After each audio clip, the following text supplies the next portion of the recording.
Welcome to the Washcast. I know this was a weekly show for the longest time, but with the start of the new show, I'm going to have to change the format. That being said, the show may be twice a month going forward, but I'm promising you that the quality will not diminish. In fact, I think the quality is only going to get better.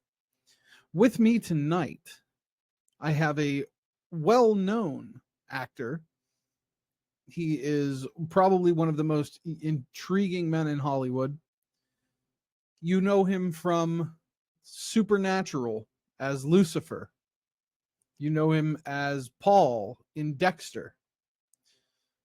You know him as Miles' dad in 13 Reasons Why. Ladies and gentlemen, please enjoy this conversation with Mark Pellegrino. So how are you, man? Thanks for the time. I know it's I believe convention season right now, right? Isn't every season convention season? I feel like they're year round for me, but definitely going to a few this month. Yeah, Tampa actually next weekend. This weekend. Oh, no kidding. Yeah. Wow. So are you promoting anything in specific this time, or is it still kind of going back to the roots? I'm sure you get a million Supernatural questions every convention.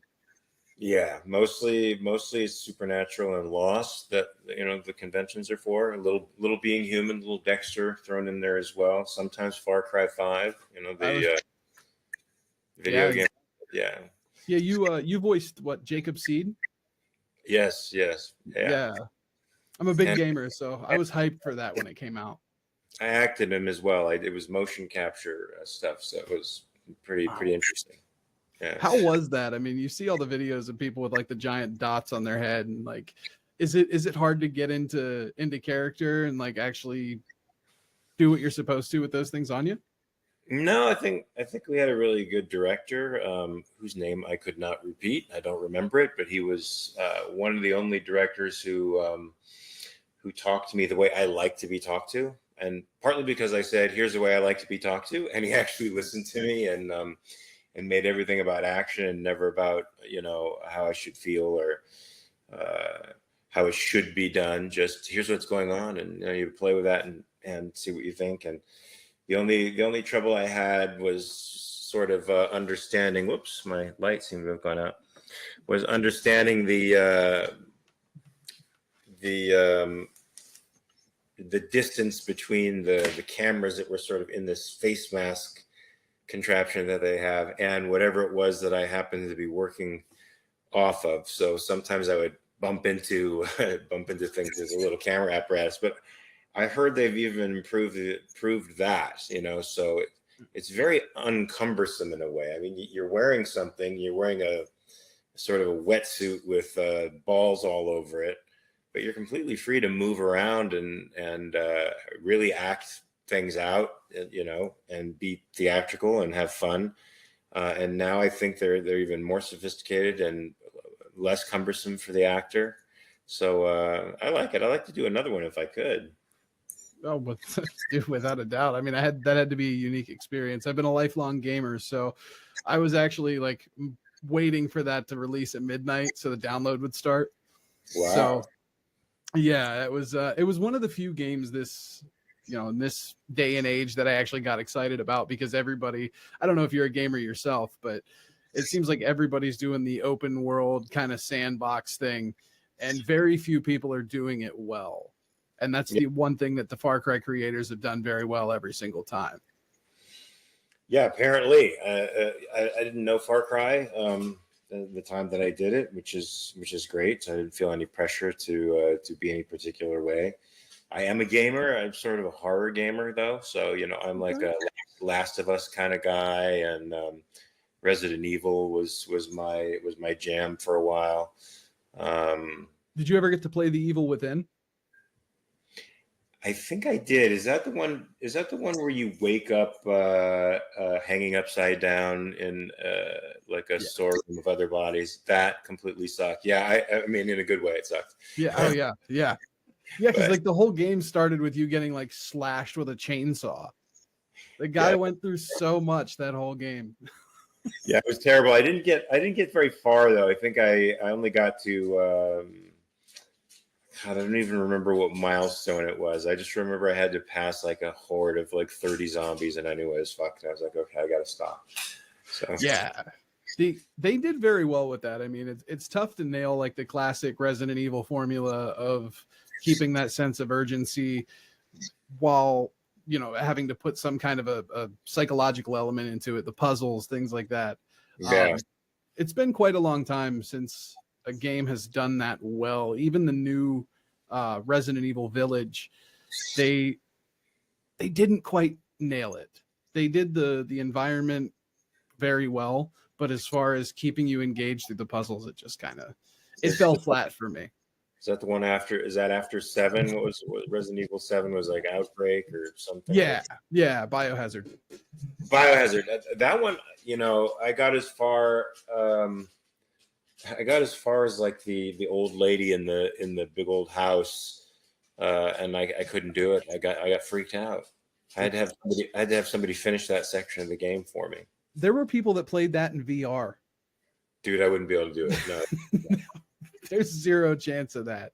way too much. But they it was interesting the turn they took with Village, because where Biohazard was very much that like creepy made your hair stand up, they went back to more of like a Resident Evil 4 feel where it was more action based and still in that first person perspective. So, and they brought a whole bunch of different stuff like werewolves and stuff into the mix, or lichens, and it just didn't feel like a Resident Evil for me.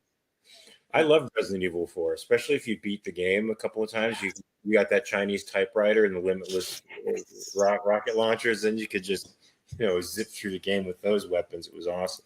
Did you get to play the remake, the latest reboot of it? No. They made some really interesting changes. Oh no. It's no, they've brought it, they very much updated it. There's some story changes as well. Mm-hmm. But if you got to play either the 2 or the 3 remake, they did the same thing there, where they kind of changed paths in the story a little bit from the original. So Okay. it worked out really, really well. And they kind of added like a pseudo open world element, like with a map, so you're not necessarily stuck following a linear story. You have a little bit of freedom to explore and complete like side contracts, similar to what they did with the God of War games on PlayStation. Yeah, I never played the God of War games, but I hear they were great. You would go through some controllers. They were button mashers, that's for sure. No, too much stress. I got into what was the game? Left 4 Dead. Oh, That was one of my favorites. But I like the first one better than the second one. I think the first one had some great iconic characters. And I'm surprised they've never done a movie about that one, because the characters in there were great. that's what I was waiting for the longest time. And they just never, for some reason, they never pulled the trigger on it. I think there was one like in talks or in production at one point, and it just never, or in pre-production, but never actually made it to filming. Yeah. And Microsoft dropped that Back 4 Blood, which was supposed to be like the next iteration of it, and it missed the mark too. I was super, super disappointed, because they tried to take the original formula, which was that kind of run and gun, but build a little bit of story into it. But they made it almost like round based and raid based. So like you would go in, or run based, sorry. So you would go in and you would have X amount of times to complete it.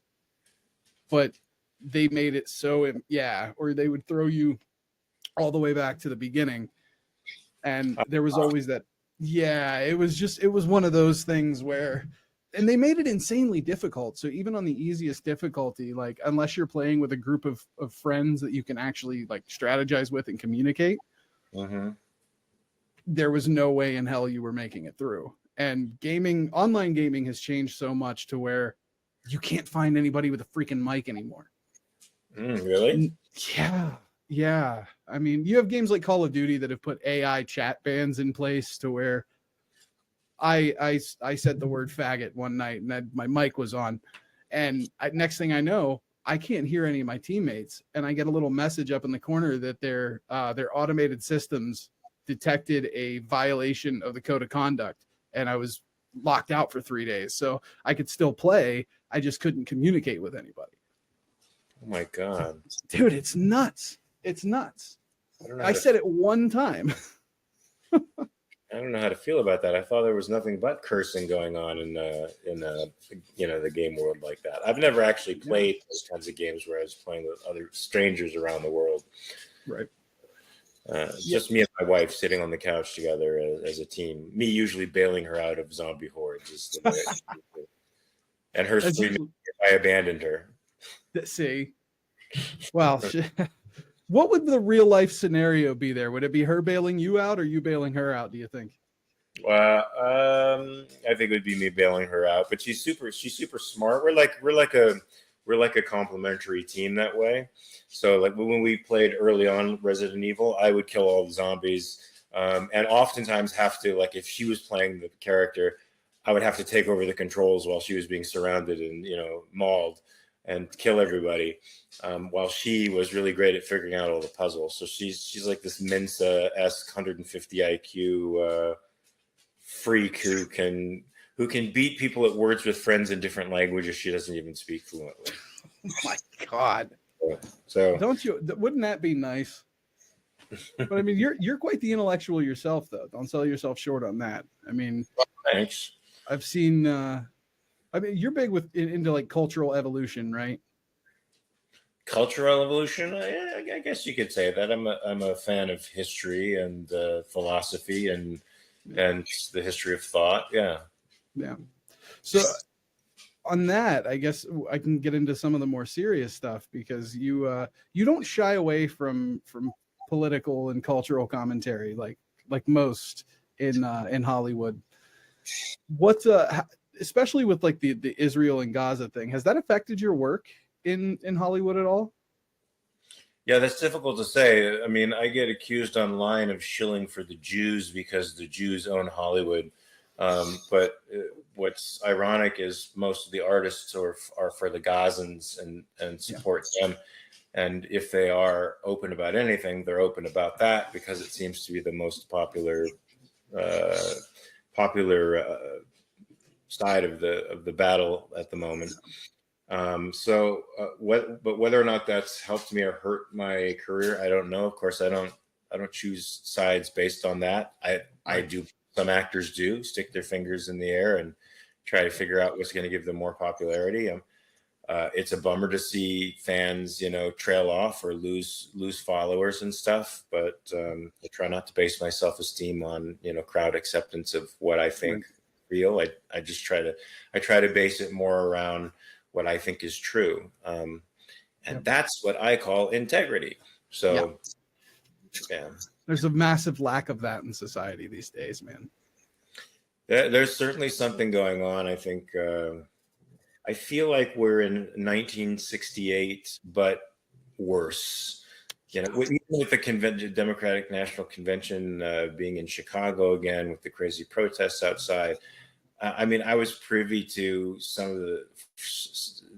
the protest permitting issues that went on with respect to the Palestinian pro-Palestinian protesters, and I know that the pro-Israel protesters were banned from being on the street with them. I think they were finally able to buy posters and vans with pictures of the hostages, and some of their messages could be publicly broadcast, but they couldn't be on the streets with Palestinian protesters. So they're getting a lot of play. A lot of the irrationality that I think we're seeing the fruits of irrationality that was born in the 60s. Now sort of bearing fruit now in generations, and it's just so much worse, so much more irrational, so much crazier than even at that time. Well, and I think a lot of that comes from the money too, because I mean, you have Qatari money flooding through the U.S. nonstop. I mean, when you look at the organizational structure of like the campus protests, it's all coming out of basically one or two large nonprofits that are pretty much directly funded by Qatari money, which is funded by Iran, which is funded by our tax dollars. So it's just the amount of money being pumped into this movement has made it all the worse. And combine that with social media and people being able to get paid for posting, you know, you have people on both sides that want to stoke that fire for their own personal gain. And so it's just, it is, I mean, it's, for me, it was initially reminiscent of post-era Vietnam. And now I'm not sure what to think because it is so artificial. Yeah, but it's playing on cultural Marxism, and the cultural Marxists have jumped on the bandwagon. The socialists and the communists to sow chaos in our society. The anti-capitalists have all jumped onto this bandwagon, have made it their pet issue, but it's really just an avatar for breaking down the West and demoralizing the West and being anti-West, which I think people have been taught as being anti-West is a virtue from kindergarten through 12th grade, and then especially the more sophisticated versions of anti-Western thinking or non-thinking in college. So, you know, it's the popular, increasingly popular thing to do, I think, amongst our youth, is to hate America. I just saw something on Twitter where, you know, they were burning the American flag, and some guy attempted to pick the American flag up and you know, keep it from being burned. And these thuggish protesters pushed him away, and he said, "Don't burn the American flag." And they said, "Fuck America, burn it all down." And it's like, okay, maybe these people are getting paid to do this kind of stuff, but I mean, if that's your real feeling about this place, you should not be here. No, agreed 100%. I mean, I think when you look back, you go back to like the Yuri Bezmenov interview, where, you know, he talked about I think it was the 4 stages or 5 stages to destroy the West. And part of that was that demoralization and infecting the school systems. And we've seen that, and we've been doing that for almost 40 years. So I think a lot of this anti-West hate comes directly from that. I mean, it's political subversion. It's something that, you know, I don't think we've really ever left the Cold War. It's just the tactics changed, especially with the rise of the internet. At least for me, I mean, granted, I'm 29 years old. I'm just, you know, I'm a moron that has access to history books. So looking back, for me, it just feels like you said, for everything from the 60s on, finally culminating and coming to a head. And I don't think it's a coincidence that they're doing it at the exact time that BRICS is on a mission to financially destroy the West.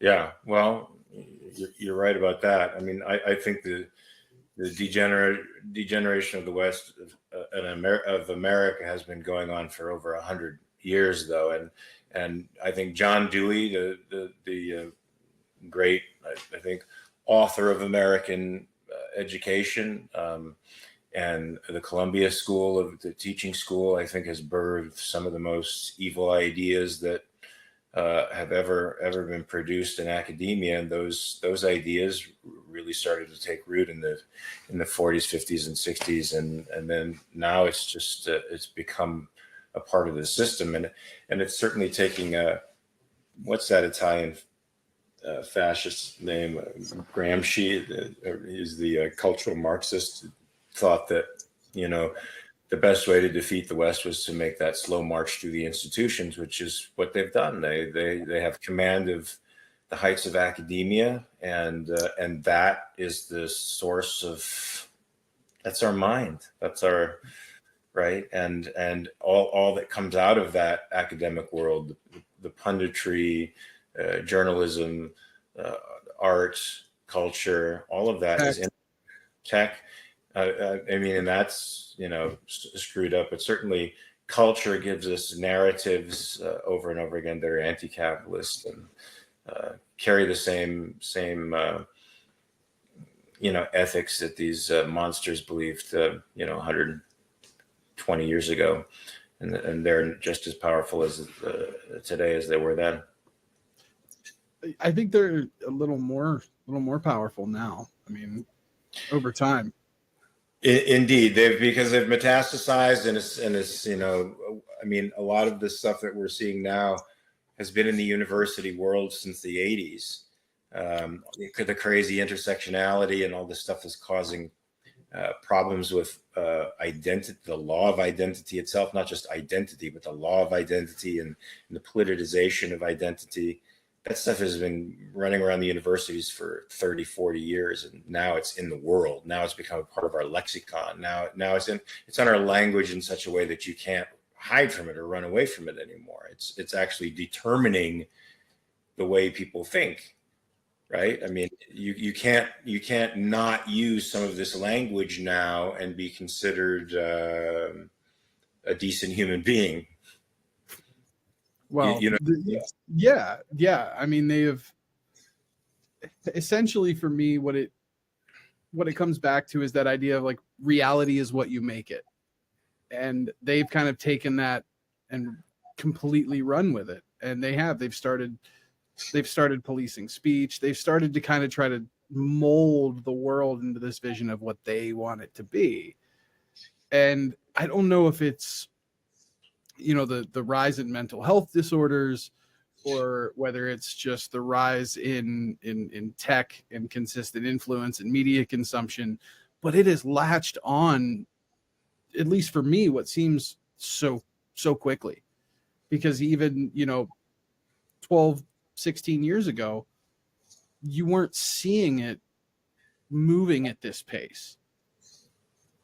Like, I've been talking to people in Argentina, and they've all said, you guys are doing what we did for the last 40, 50 years on a fast track. And what happened to them was absolutely horrendous. Yeah, I mean, I noticed a real change in social media. I was signed into Twitter by the CW to promote the show, The Tomorrow People. I don't know whether that move was one of the best or the worst things that could have happened to me, because Twitter's been quite a volatile platform for me. But when I originally signed on somewhere in 2011 or 12, Twitter seemed to be a space where you could talk about ideas. And I thought, this is actually really brilliant. I mean, it forced you to think in economic terms so that you said the most with the least, because at the time you only had like 140 characters or something that you could put out there. And I thought it was a great space to discuss controversial topics with. So I had a little like a philosophical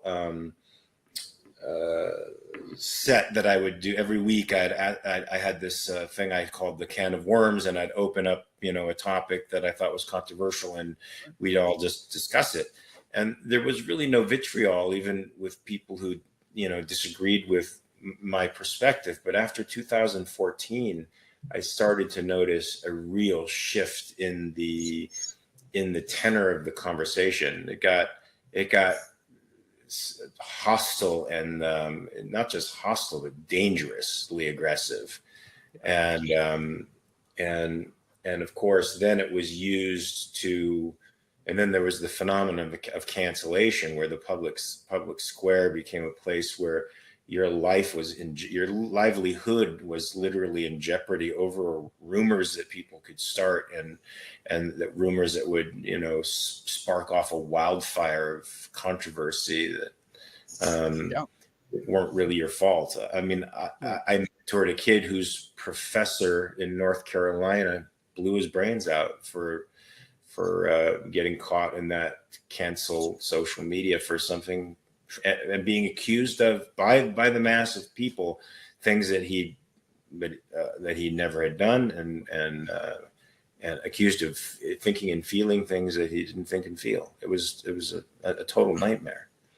And I find that myself. I get a lot of that on social media, because I'm the redheaded stepchild of Supernatural. So I don't play around with nasty fans. I don't let them, get away with shit. And so I get a lot of controversy following me. I mean, do you think some of that, because I know you mentioned, you saw it really after 2014. Do you think that there's any of that maybe was, I guess we could say like shadow pushed, where after 2012, people started to realize the ripple effect that social media has, because obviously 2012 with the election and trying to think of the name of the data firm, but you started to see that uptick, and you started to see where social media started to shift perspectives. Do you think in a way that could have been manipulated for people to be emboldened and to speak their mind more freely?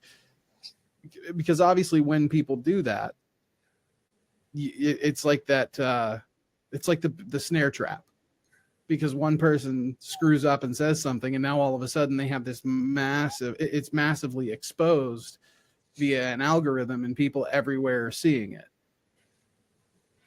Yeah, I don't know if it was intentionally made that way. It's certainly not cool. It has, I guess, it has a positive side to it too. But like every positive, pathotypes and pathological people are gonna use things to do evil, and they do. They've done it to me. They've taken tweets out of context and attempted to accuse me of all kinds of terrible things, and then they present these to promoters in conventions, and they've tried to call networks that have hired me and make claims that I'm an Islamophobe and a homophobe and a transphobe, and now the latest one is a group of fans are trying to get me banned from the Liverpool Con, which is happening in a couple of months in the UK, because I'm a Zionist. So in addition to all the other horrible things I'm actually not, but they accuse me. Right. That's the one thing I probably am closest to actually being, and they're calling it a sin. Yeah, I mean, cancel culture, I don't think has really worked against you. Let's be honest. You've been in arguably, two of the largest shows, one of which was the most popular of my generation, being the CW, at least among my group of people, because everything's in your own bubble. But then you're rolling 13 Reasons Why, arguably one of the largest shows. It really kickstarted Netflix's massive growth. So yeah. I mean, cancel culture doesn't seem to have worked on you. Is that because of the precedent you set from day one, do you think? I think because there's enough people out there that see it's bullshit, and there's enough proofs out there that you can actually tell these people are lying and they're not well, and that they have nihilistic goals, and they're not trying to help people or build bridges. They're just trying to burn shit down, and they're attacking me because they perceive me to be a big target, and they get their self-esteem from taking down things that they think are bigger than them. There's no doubt I've said things in anger to people who have attacked me that I wish I didn't, not because what I said was wrong, because it was an accurate reflection of the people who were attacking me, but because they take those quotes out of context, and then they say, look, you're mean to fans, you're a threat to us, and you make us feel unsafe when we're at a convention. And not, of course, the entire irony of the whole situation, that they are exposing these quotes to people who can actually affect my life, and they are the ones, in fact, in threatening my life. Of course, flies right by them because they think they're doing God's work. Right. And there's also, there's this strange sickness in some of the fandom where it's hard for them to distinguish between you, the person, and you, the character, even though they think they're just hating your ideas. It's spiced and helped along by the type of character you played in Supernatural. You were the devil himself. You're the devil, but you're also you're the avowed enemies of the Winchesters. And right. Crowley was a crossroads demon who was more or less, Satan light, but because he was, friends with the boys, in the end, I think he escapes escapes with a lot less scrapes than I do. Of course, he's not as active on Twitter as I am, but right. We're not dissimilar in a lot of our views, and yet people don't hate him for his views. but they do for me. Mine. I think a lot of it is, I mean, you're not quiet about it at Right. all. You know, I mean, I believe one of the first posts I saw from you on Twitter was not that long ago. I knew who you were, and I'm like, holy crap, wait a minute. Why is, because I try to stick to like politics in my feed usually, because obviously it's kind of what I do. But I saw it and I'm like, whoa, wait a minute. This is a Hollywood guy talking an awful lot of shit. Let's see what's going on. And I mean, it kind of comes with the territory, especially when you're dealing with irrational people. Right. I mean, I guess the question would be, has it had any effect on you that you know of, that cancel culture?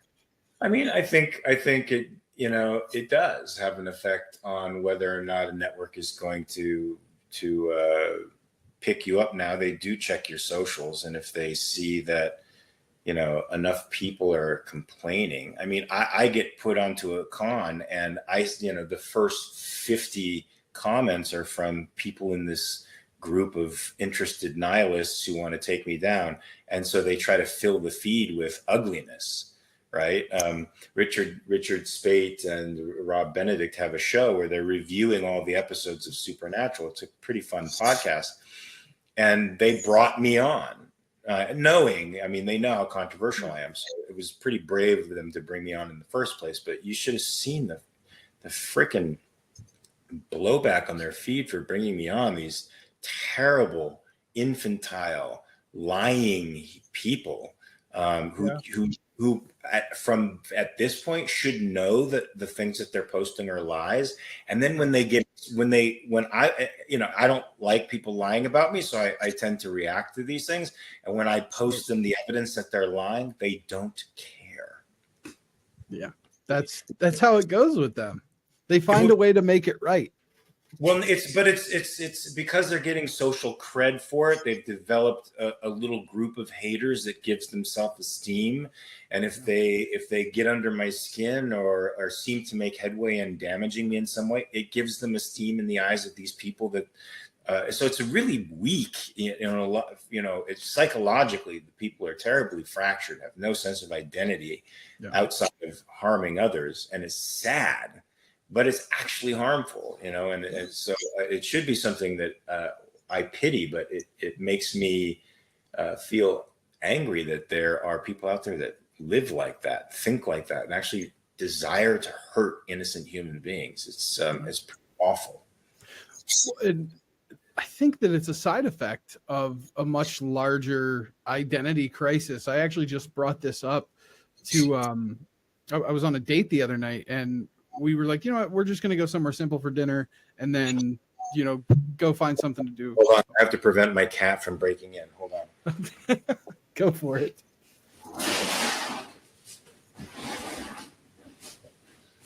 Yeah, I've got my 18-year-old dog sitting here with me, and I hear him banging at the door. He's about to burst through the door, and then I lose control of my animal kingdom here. All out war, huh?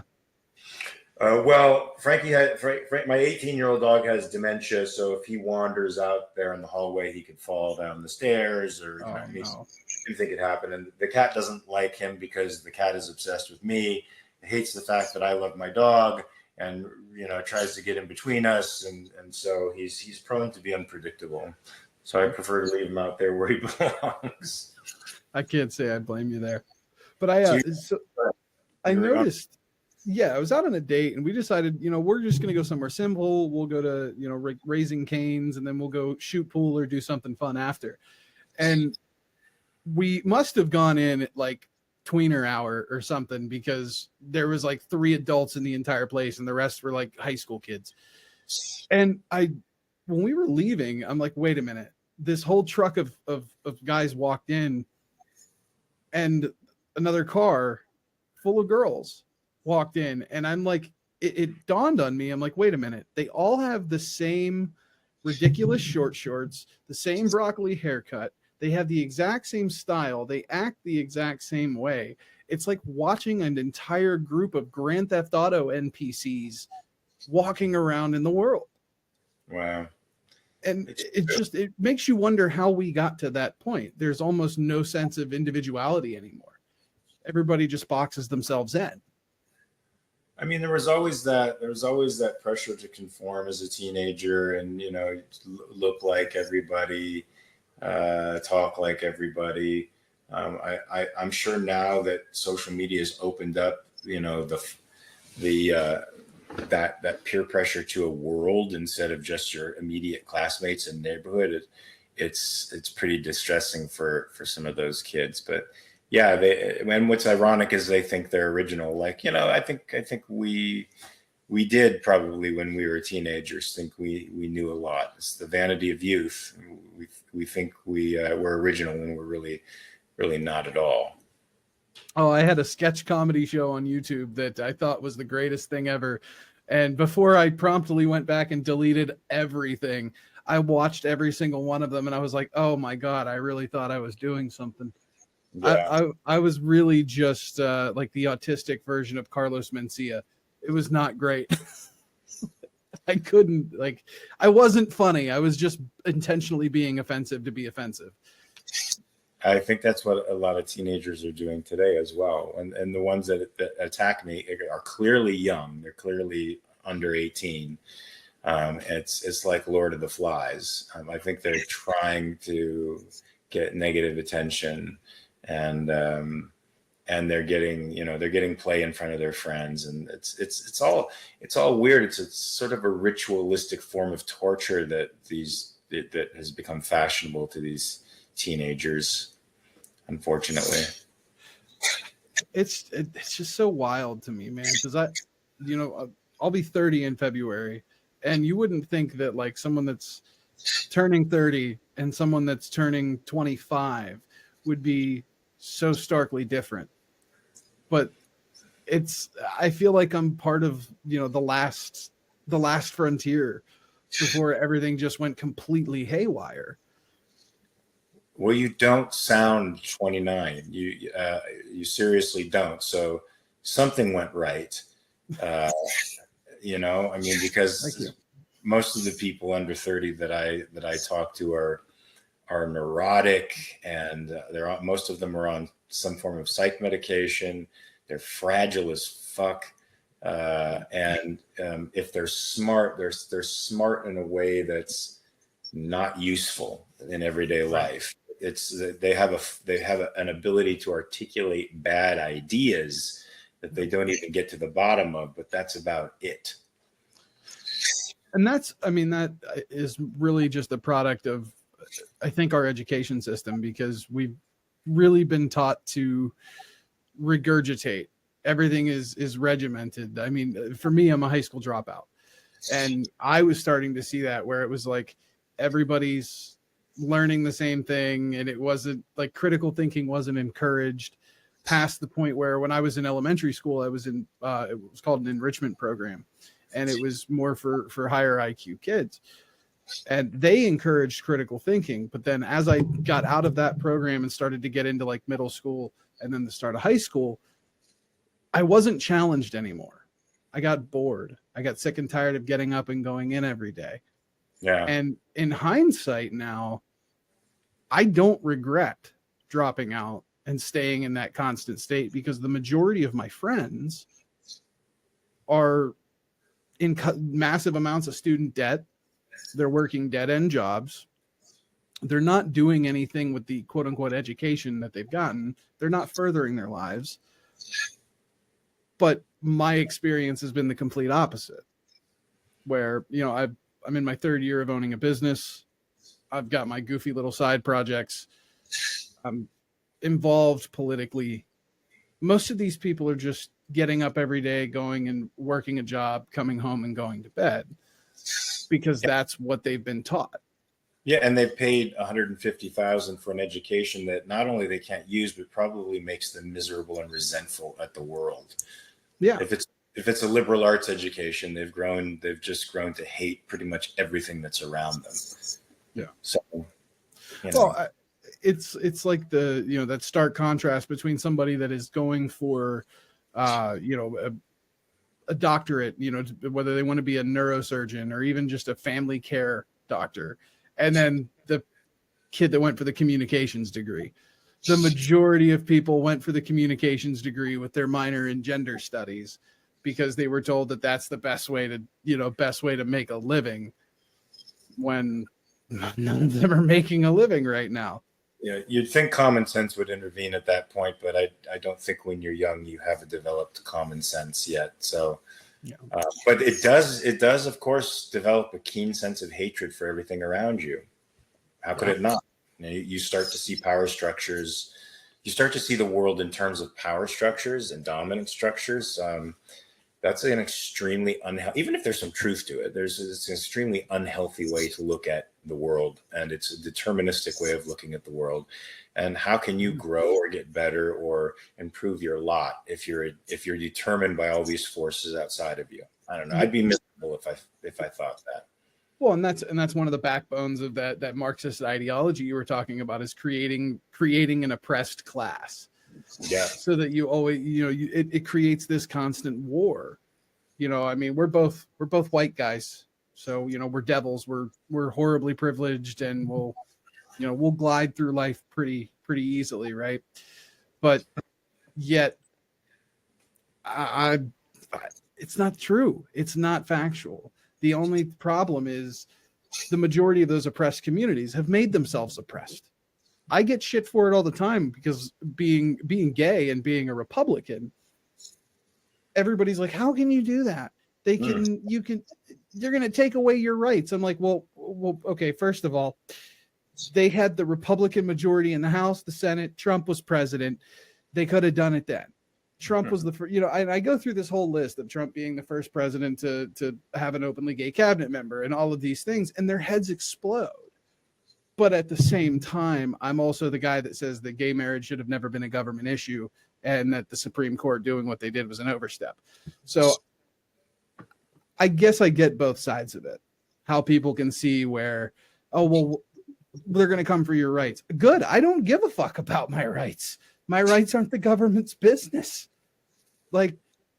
Well, I mean, I think it's ironic given the fact that side comes after your rights with respect to your material well-being. And that's where Ayn Rand, I think, was really, really great in pinpointing the tyranny of both sides, how each side wishes to control that which they think is metaphysically important. So the left wants to control my material values and wealth, and they deprive me of the rights to my property all the time. So it's ironic that they say they're depriving you of rights, because they seem to look at rights and property as very separate issues. I've had arguments with young adults about this all the time. Whereas the right will also deprive me of certain rights as well. But it's rights in the spiritual realm. It's rights in the moral realm. Whether it's the type of stuff I want to consume, the type of drug I want to consume, the type of person I want in my bedroom. None of that is the government's business for sure, but it's certainly a right that they should preserve, right? I mean, even if it's not popular, if they don't like it, that we hire them, or at least we think we do, to restrain other people from harming us because they don't like what we are, what we consume, who we sleep with, so that we can maintain a civil society.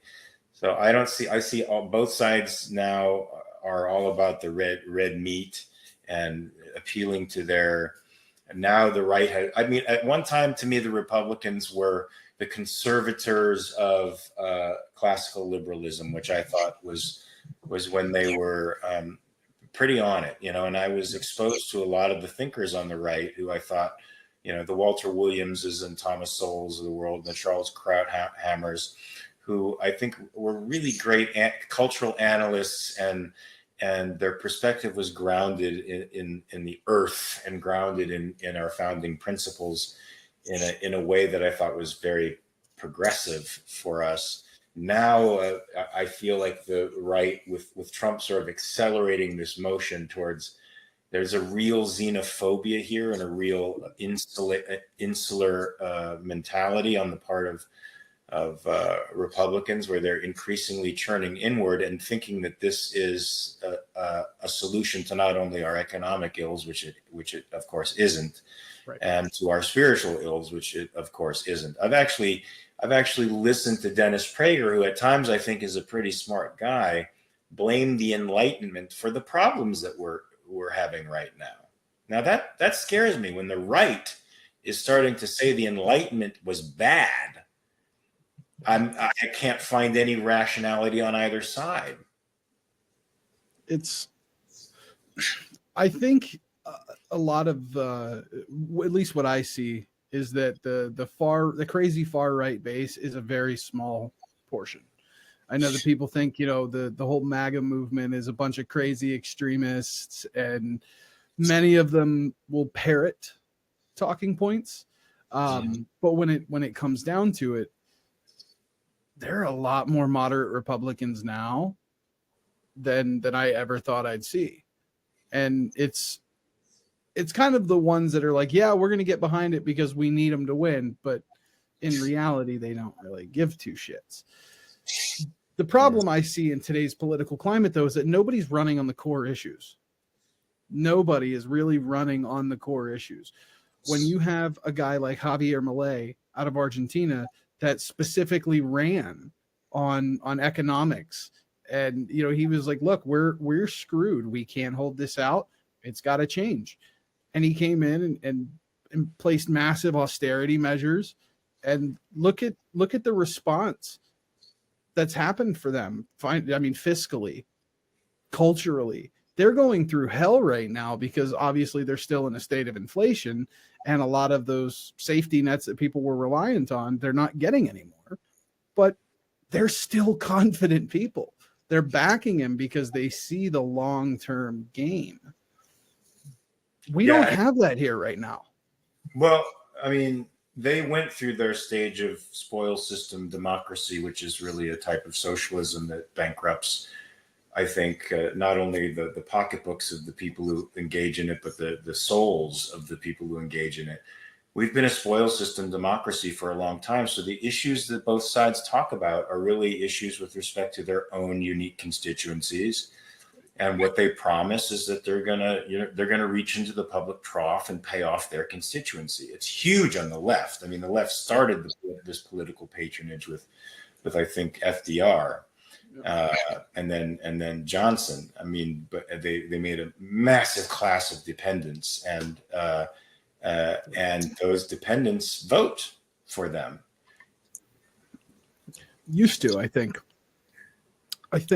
Because you see like areas like the Bronx, and I went to the Trump rally in North Philly, and these are areas of the country that are notorious for being dependent on those systems, and they're finally saying, hold up, wait a minute, this isn't working. When I was in Detroit for the People's Convention, I was trying to find a bar that was still open in the casino, because they still close at 2 a.m.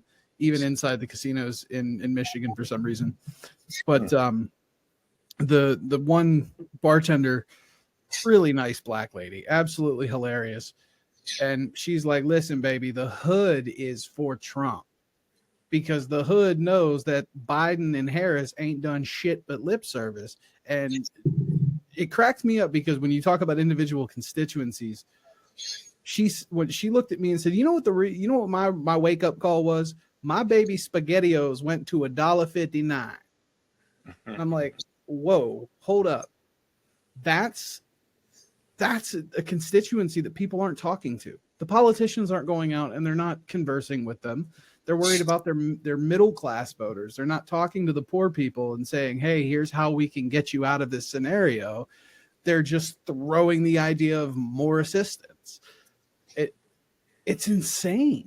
But I don't know that anybody in the Democratic Party, at least from what I see in interviews at the Democratic National Convention, really understands that it's the assistance that's driving the debt, which is going to drive us over the economic cliff very soon, irrespective of what the MMT guys are saying, or the Keynesians, like Krugman, who I think is the literal embodiment of the devil. The debt is a real problem that has to be resolved by cutting spending by 25%, I think, right off the bat. And I don't think there's the political will on the part of anybody, Republican or Democrat, to do that. I mean, what does Trump partly he partly stumps on, the preservation of Medicare and the preservation of Social Security, and it's become like nobody has the balls to stand up and say these programs are going to be done in 5 to 10 years. There's nothing. Not only is there nothing there, but it's not moral for the young to subsidize the old or the healthy to subsidize the sick.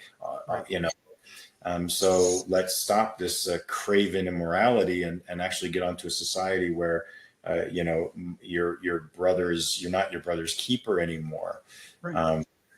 Nobody has the balls to say that. Malay said it, and I think because people suffered so much in Argentina, they had something tangible to compare his rhetoric with, right? So it was a real phenomenon to them, like the smoker who knows they could get sick smoking until they actually get the tumor on the lung, and then it doesn't become real until something actually happens to make it real.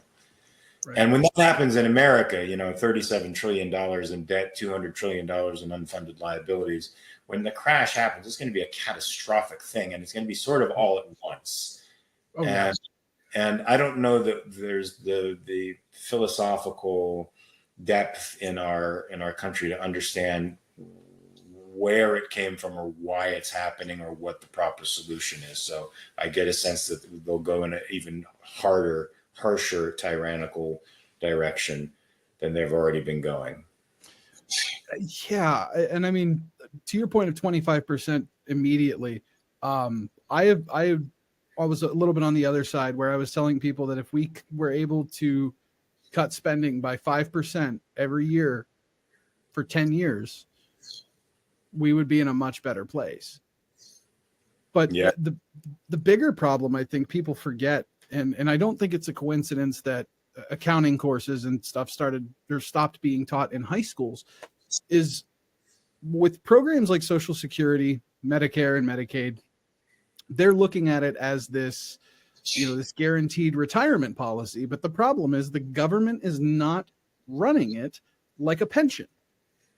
You don't, like, you look at UPS that has a fantastic pension plan, but every time it's come up for renewal, they've cut it because they don't have the workforce paying in now to sustain everybody else that's already retired from the company.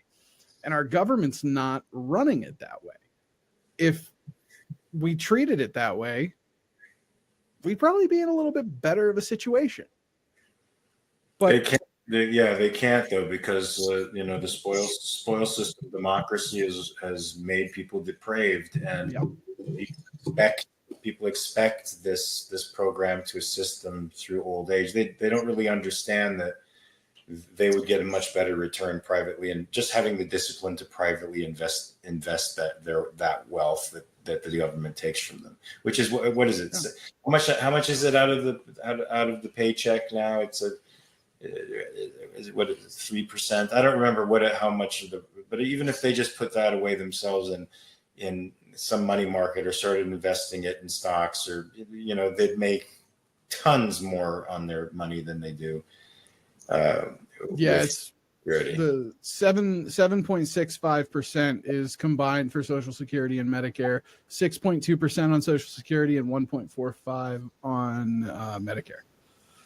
That's 7% of your income going down the tubes, man. Like, people who get out of the workforce early and they're on SSI, they're on disability, they're sucking up all those dollars, and they didn't work long enough in the workforce to accumulate the money that they're actually consuming now. So it's a direct consumption tax for me. I'm subsidizing them.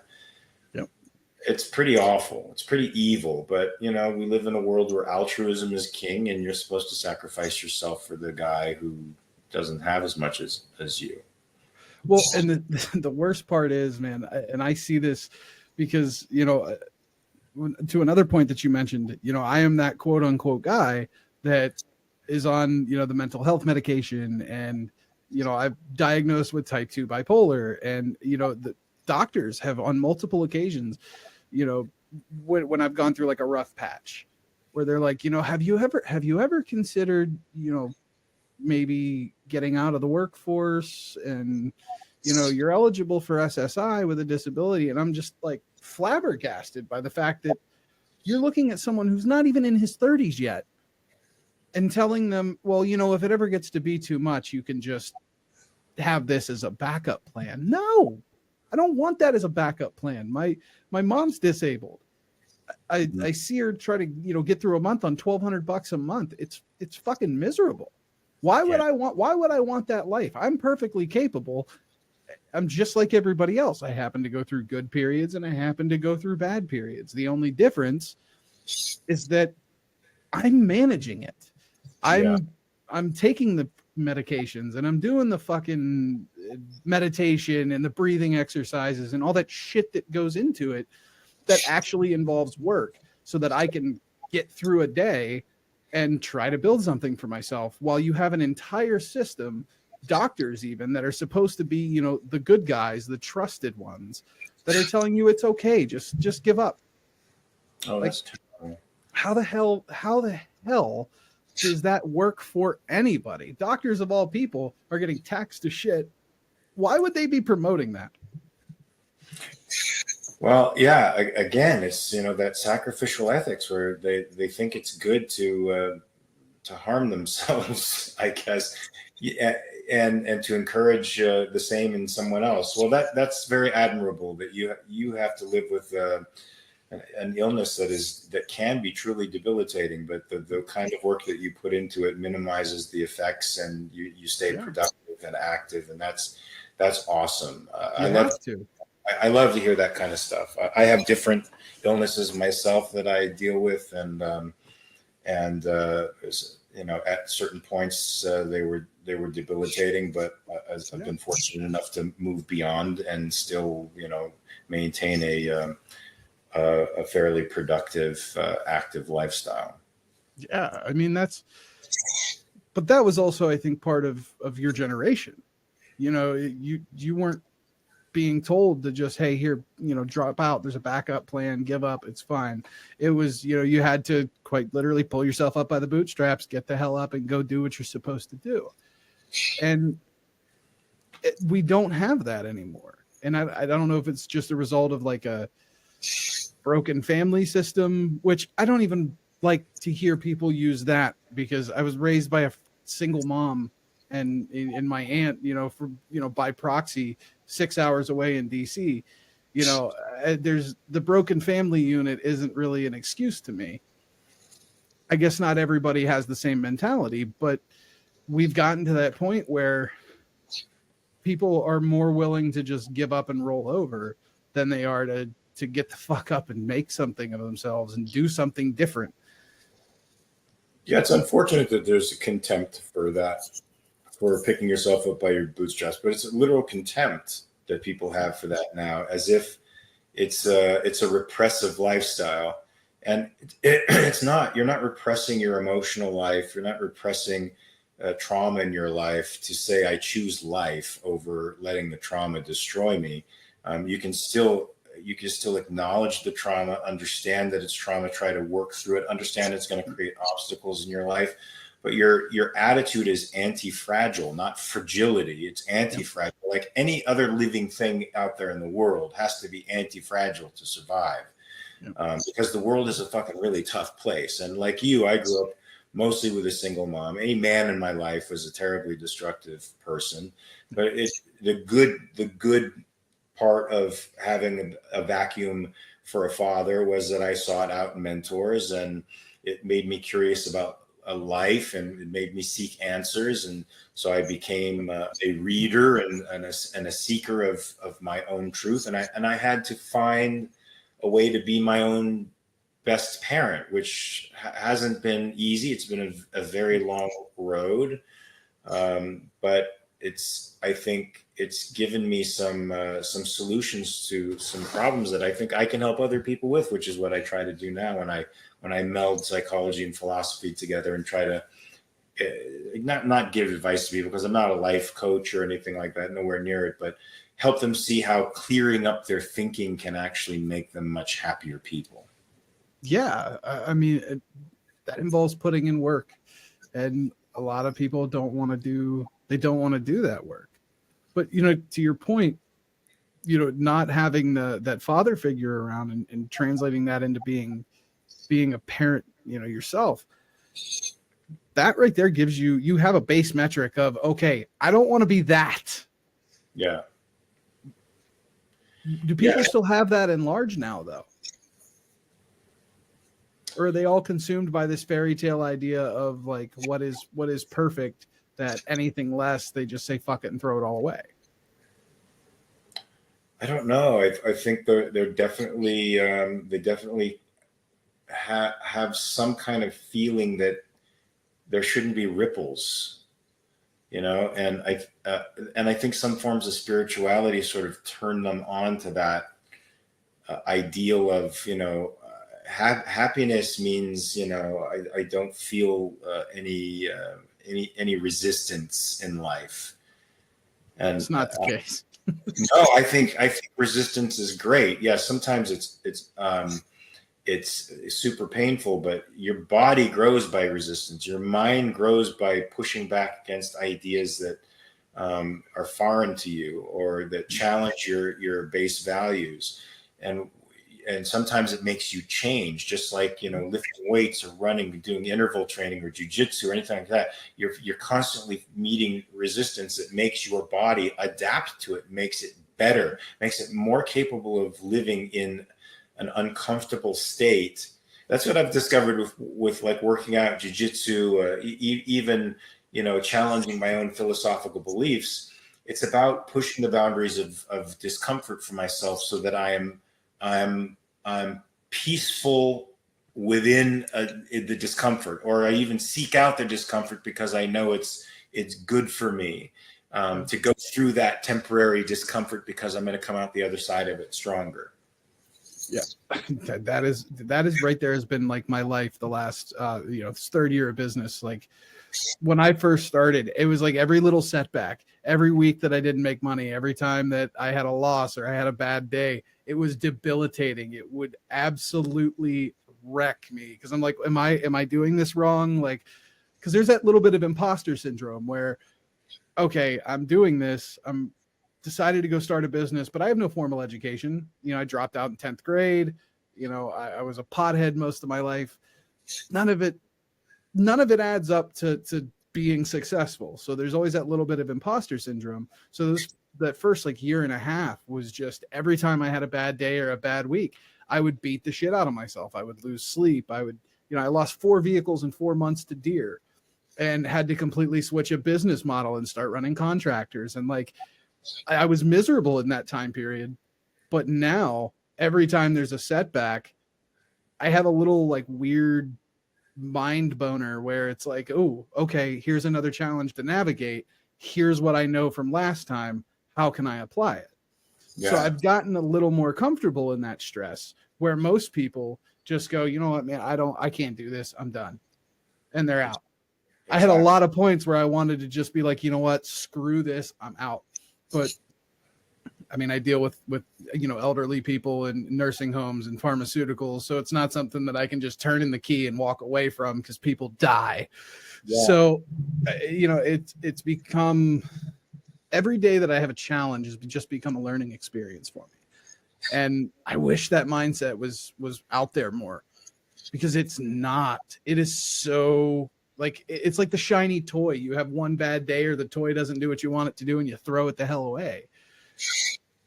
The mindset just it crushes me inside a little bit, man, because there are folks my age that have given up on life. It's a little discouraging. I mean, I'm finding that I'm almost 60, so I'm almost twice your age, and I was just I just had a debate with Dave Smith.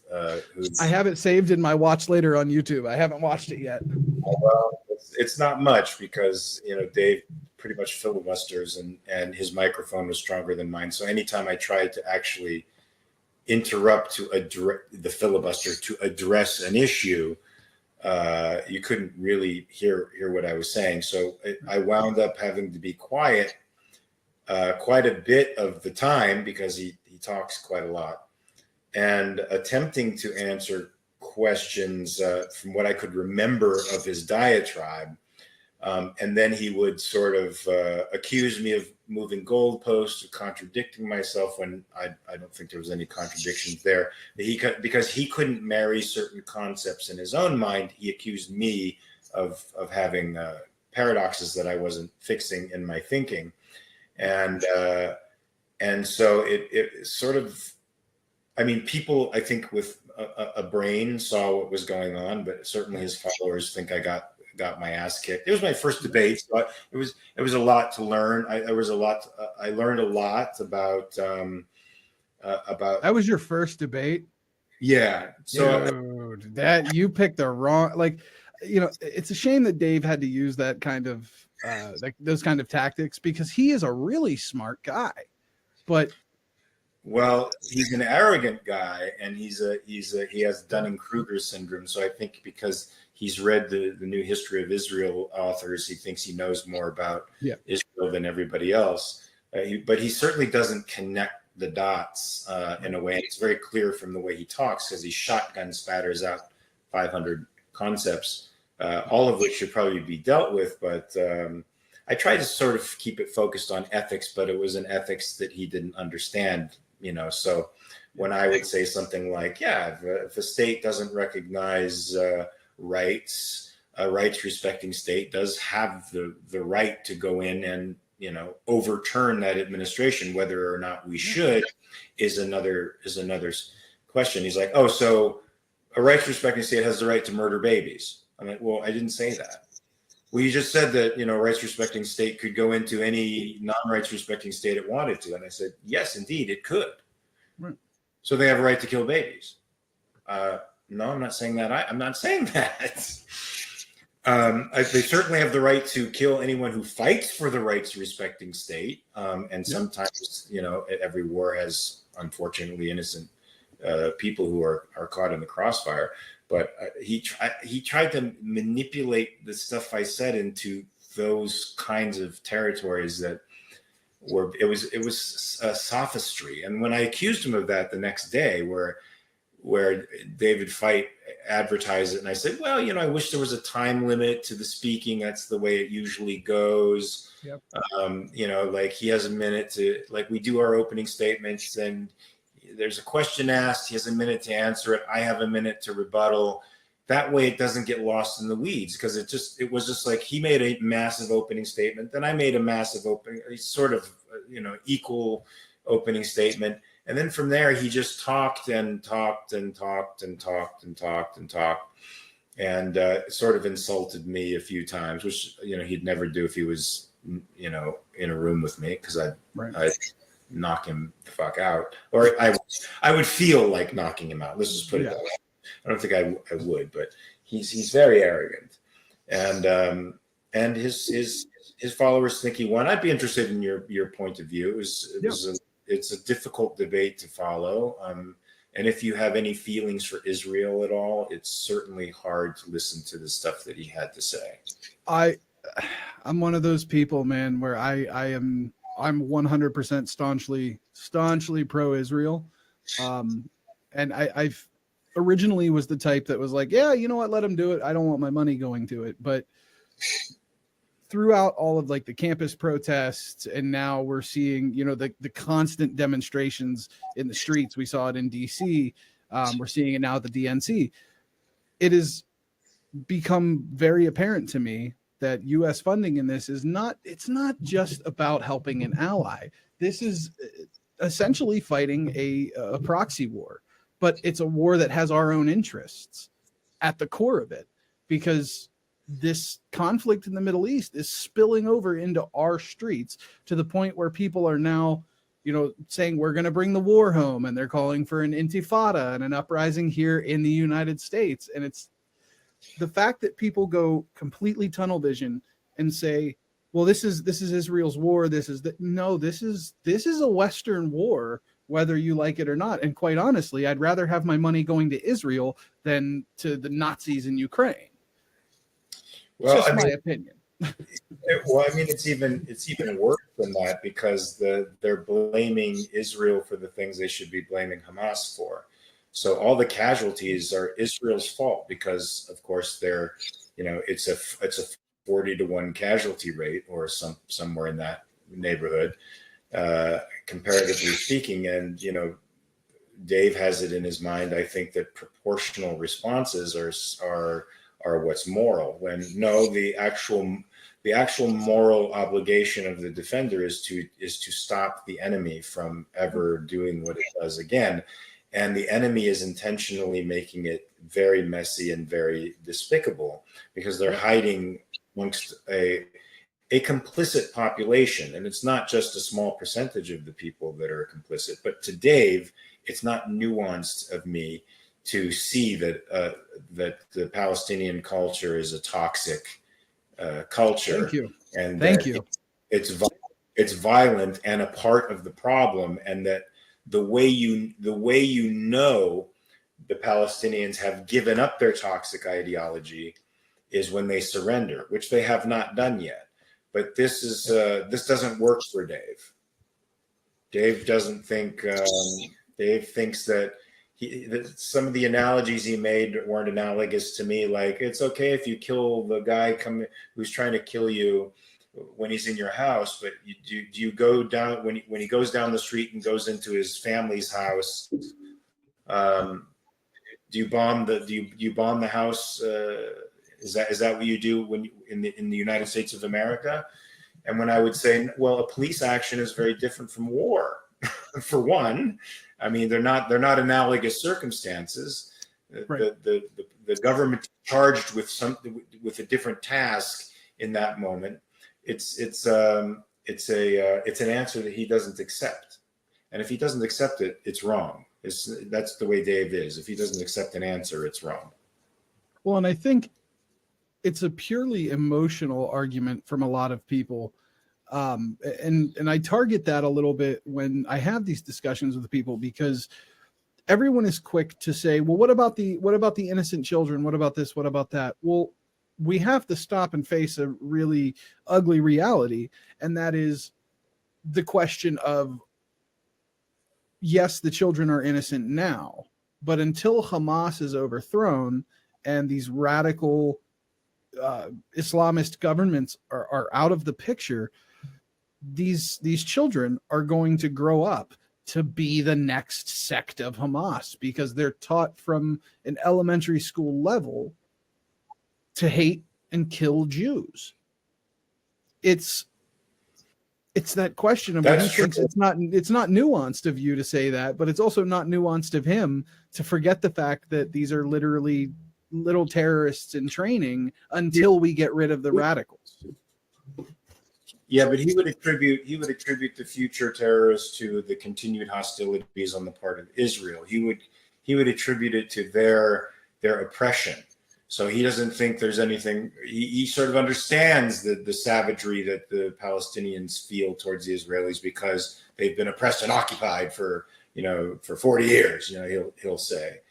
I don't even go that far. To me, the population is a tool of war for Hamas. And this is the first time in history, I think, we've had to confront this, where even the Nazis, to some degree, attempted to protect their populations. And to some degree, even imperialist Japan armies attempted to protect their populations. There were times that they would push the population out in front of them before, when they were fighting. But for the most part, this is a new phenomenon where the citizen is an artifact of war, and proudly so, as Hamas admits. The children are the way in which they demoralize Israel, because they know how Israel will look, and they will magnify it through social media.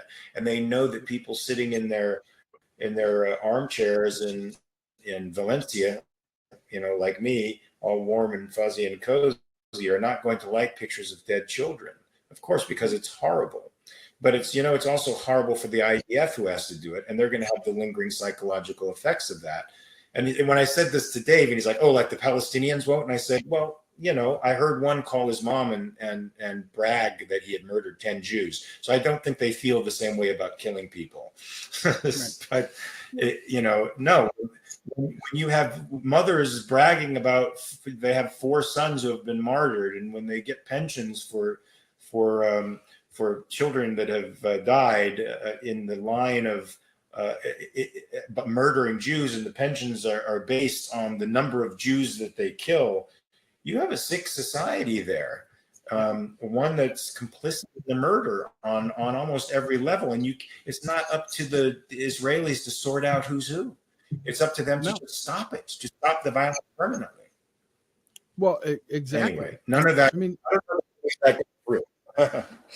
No, but it is. I mean, it's Hamas is using them as human shields. Israel is doing more to protect Palestinians before they start a campaign than Hamas is. They're dropping pamphlets. They're giving people warnings of, hey, we're coming. Get out of Dodge. And I think that's immoral. So much you can do. But I think that's immoral. Yeah, really? I do. And that's where I freak Dave out even more, and probably freak normal people out too. Because it's like it's an altruist way of fighting, to give the enemy a chance, a fighting chance at escaping, or putting Israeli soldiers in harm's way, as if the Palestinian fighters or even citizens are on equal moral footing with them, I think is a disgrace. And it's part of what's causing the backlash, because I think if you adopt the altruist moral code, you're adopting a code of self-sacrifice, which is an impossible standard to live up to. So yeah, I think they should completely and utterly demoralize the Palestinian people until they say, I'm done. I understand now that jihad will just bring death and destruction. Right now, every time they're violent, from the first Arab revolt in the 30s to the present day, every time they're violent, they get stuff. It's like a child who understands when they throw a tantrum, they're going to get a prize at the end. Yep. Wow. So I never thought of it that way. Well, I mean, war is terrible. And the only people who really admit war is terrible is the IDF, because they're the ones who have to go. They're the ones who have to go after these monsters who are hiding in bunkers underneath hospitals. It's like, they've made it terrible, and they've said they're not going to stop. So they've given Israel no choice. It's an us or them situation, with them making the war as ugly as possible in order to shame Israel into concessions they can't get by fighting. And I think that's just so cynical and disgusting, and anybody who plays into that is just prolonging the war. Oh, without a doubt. And I kind of see what you're saying though too, is like they probably wouldn't still be at war if Israel just went balls out. Like let's be honest. It would be over in 4 days. Yeah. If they did what everything they're doing, carpet bomb Gaza, if they actually did what they said they were doing and completely obliterated Gaza, it would have been over in 4 days. But they didn't. They waited 3 weeks, first of all, which I think was a terrible mistake. And then they went in surgically, and when they moved populations around, people claimed it was displacing people, and it was a form of ethnic cleansing. Yep. And if they left people there and killed them, they would have called it a genocide, which they still call it a genocide, forgetting that, there's 40,000 people that are dead according to Hamas numbers. When you consider that Gaza is the most densely populated piece of real estate on the face of the earth, with about 15,000 people per square mile, that's actually pretty good casualty figures, right, as far as death and destruction goes. But they're still being accused of genocide. Well, and I find that funny that they throw the term genocide around when referring to the Palestinian people, as if the Palestinian people aren't Arabs. If this was a genocide, why isn't every single Muslim nation surrounding the area just saying, you know what, screw it, we're going to go end this in a day? Where's the Yeah, genocide? well, It's not a genocide. Well, yeah, the Arab nations are pretty good at committing genocides on their own people anyway, but it's never been about the Palestinian people for the Arab countries. It's Palestinians have been a lever for, you know, pan-Arab nationalism and for the egos of these tin horn dictators that run these Arab states to be the head of a big Arab federation. They've never ever cared about, you know, assimilating Palestinian refugees that they caused, by the way, into the world. Hi, buddy. You okay? Yeah, the whole situation over there is just it's a mess. It's a nightmare. But at some point, it's got to come to a head. And how far off do you think that's going to be? I'm becoming increasingly dispirited that it's going to happen. I think that Israel might cave to a ceasefire deal, which will leave Hamas in power. I think it's not the first time they've been persona non grata in the international community. It seems like the international community loves to dispirit and push Israel out. But I'm less and less optimistic that they're going to win, even though they could. But one of the things Dave said, hold on. Hey. Yeah.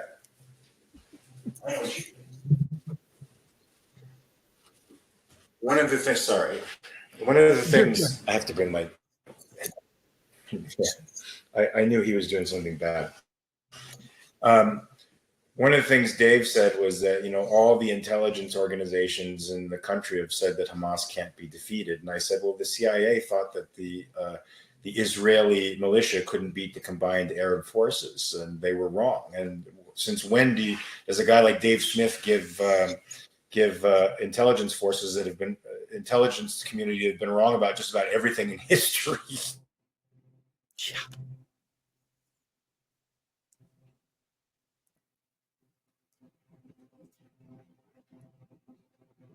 Oh, did I lose you?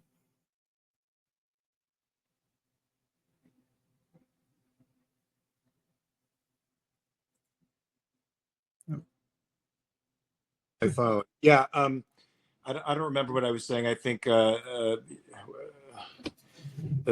the intelligence communities have never given Israel the props that they deserve. They've been wrong pretty much about every conflict comes down the pike, and I'm hoping that they're wrong in this case, because Hamas can be defeated. You just have to have the will to do it. Under the current mode of thinking and the current ethics, it can't be done. If you're going to email people before you start taking out terrorists, it's not going to happen. And one of the things I said in the debate was, look, you know, unfortunately, we had to take the war to the doorsteps of the Germans in World War II. We had to make the Japanese understand in no uncertain terms that Japanese imperialism was going to end in death and destruction. I said, and even in the slaveholding South, it wasn't until Sherman marched through Georgia and brought the war to the doorsteps of the slave holders that they understood that, you know, this was a bad idea, that they should probably stop. You can't just disarm an enemy like this when it's an enemy that's standing up for and in for a toxic society. You have to, the society itself needs to be taught a lesson. But unfortunately, there's phrases that people use now to try to combat that reality, like collective punishment turns off the brain and enables them to think that, well, you're punishing a whole people for the actions of a group, when the whole people are complicit. There are innocent folks in there, but I'm thinking they probably want Israel to win, the innocent ones. Yeah. Oh, without a doubt. And I think you make a good point there, because this isn't a new concept. This isn't something that's new to war.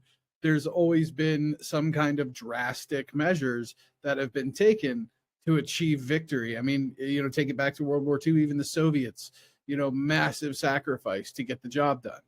But it's those hard calls and those pure showings of brute force, much like, Fat Man and Little Boy. Imagine if that had happened, which we're kind of coming closer to it, I think, but imagine if that had happened in today's society with technology and the way information spreads so quickly. It's an old concept, just with a new set of challenges to it. Yeah. You were relying on media that might, give you the news 2 or 3 days down the line, as opposed to now where we've seen it on X, it happens blazingly fast. Yes. The Trump assassination attempt was it was mind blowing to me because I was there. I watched it in real time. And by the time we were leaving, I was scrolling through X on my phone and I'm like, I'm here. How the fuck do you know more about this than I do already? Yeah. It's crazy. Information's so lightning quick. Yeah. And it would probably save a lot of casualties if it got around that Israel isn't fucking around anymore and nobody's fucking around with jihadis anymore. Yeah. We let them get away with it. We do tit for tat, and we think that we've done enough, and they think, well, they don't have the chutzpah to continue to fight us, so Allah must be on our side. Let's keep fighting. Right. Well, they make it ugly, not us, and it's unfortunate that more people don't see it that way. Yeah, without a doubt. Well, hey, I told you I'd only keep you an hour. I told Satan that he'd come in here and disrupt me. I had to open the door. I was gonna say, the second you put the pup on your lap, it was game over. Yeah. Wow, gotta love it. Well, hey man, I told you I'd only keep you an hour. I want to be respectful of your time. This has been absolutely fantastic, though. Thank you so much for the opportunity. I can't thank you enough. Well, let's do it again. I love about interesting stuff. It's the best thing in the world. Yeah, absolutely, man. Keep me updated on your schedule. We'll get it done. All right. Thanks, man. Appreciate it, Mark. Take care.